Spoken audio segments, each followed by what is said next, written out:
احنا مطالبنا من اول يوم ما اتغيرتش، من نفس المكان ده، وقبل ما الحكومه ترتكب جريمتها في حقنا وحق اخواتنا لما ضربوا النار وفتحوا النار على زمايلنا، اعلنا ان احنا لينا عده مطالب اهمها واولها اسقاط حسني مبارك. المطلب الثاني اسقاط قانون الطوارئ. المطلب الثالث تشكيل حكومة انقاذ وطني عشان تلاحق على البلاوي اللي عملتها الحكومة دي خلال ال 30 سنة اللي فاتوا. احنا عشنا في البلد دي 30 سنة ماشيين جنب الحيط، ده ما منعش الحكومة انها تجوع الناس اكتر وانها تفقر الناس اكتر، والناس اللي ربنا مسهلها لها شويه ما منعهمش من انهم يقتلوهم بدون مبرر. دم الشهيد خالد سعيد ودم الشهيد بلال ودم كتير غيرهم ودم كل الشهداء، احنا فاتنا خلال ال 15 يوم 300 شهيد تاني. احنا من النهارده مش هنسكت تاني، من النهارده احنا بنقول اننا مش هنقبل الظلم ومش هنقبل القهر ومش هنقبل اي تخلف. احنا مش هنعيد عن مطالبنا ومش هنسيب مطالبنا ومش هنبطل نطالب بحقوقنا تاني.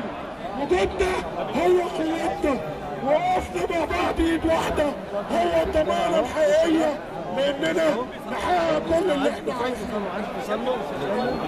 ارحل ارحل ارحل ارحل. ارفع ايديك كلنا لفوق، كل ما بيحبش حسني مبارك يرفع ايده لفوق.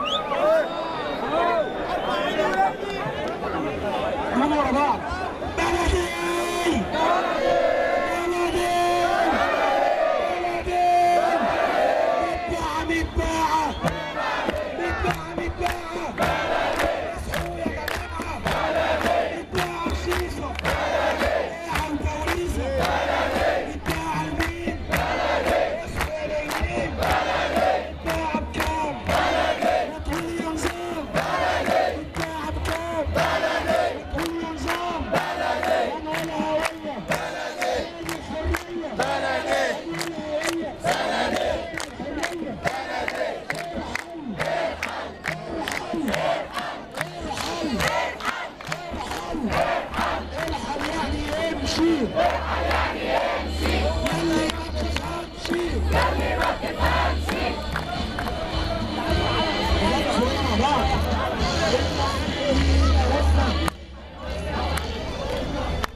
من خلال وصلنا لما تعرضه اهم القنوات العالميه والعربيه وتحليلات واراء السياسيين بما فيهم المصريين، وبعد من كانوا يرفلون في نعيم النظام السابق، اجمعت خلاصه تلك الاراء على البعد الشديد في تفكير حسني مبارك ومستشاريه، لدرجة وصف بعض المحللين له بهذا اللفظ بأنه شديد الغباء.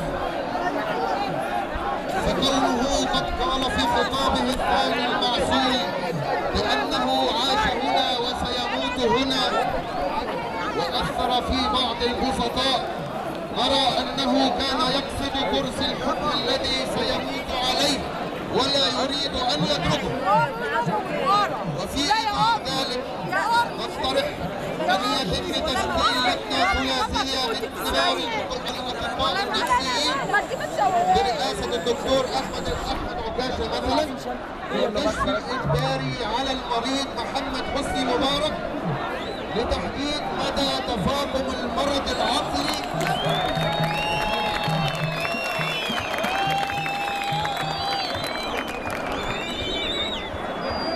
الكشف الإجباري على المريض محمد حسني مبارك لتحديد مدى تفاقم المرض العقلي والكسور الذهني وتشوش التفكير لدرجة يستحيل معها إدارة شؤون أي شيء ولو حتى كان شؤون منزله.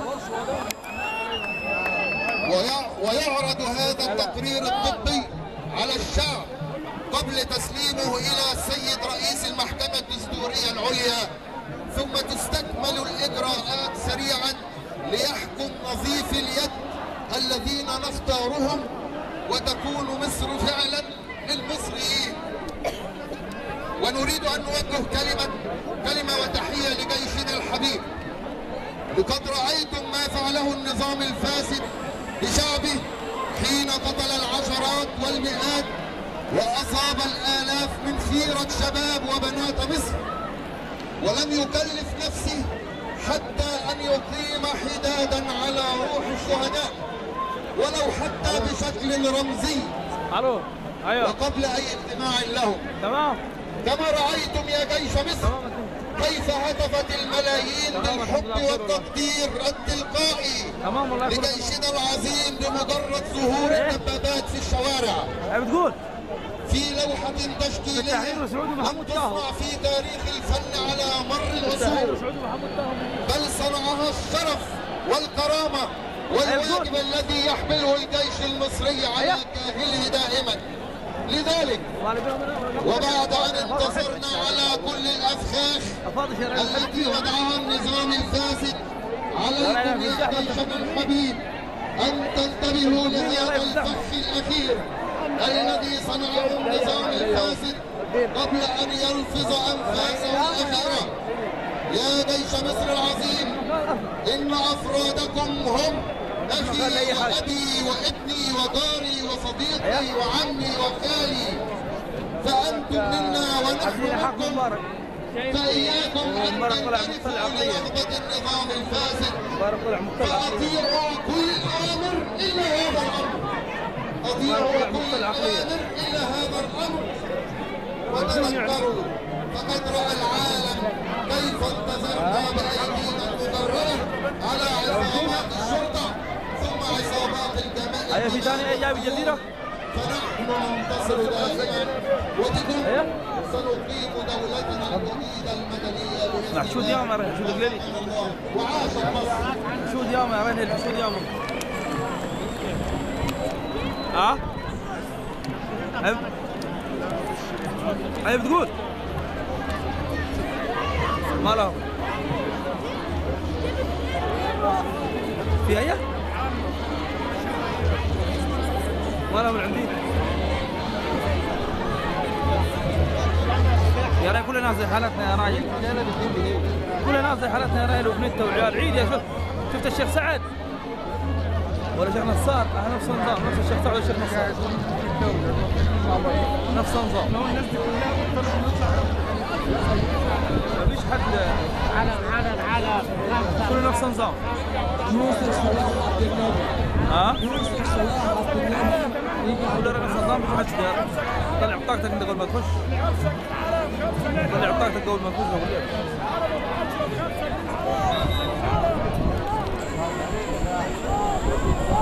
امين. انا ربنا يستر. ماشي. يلا سلام.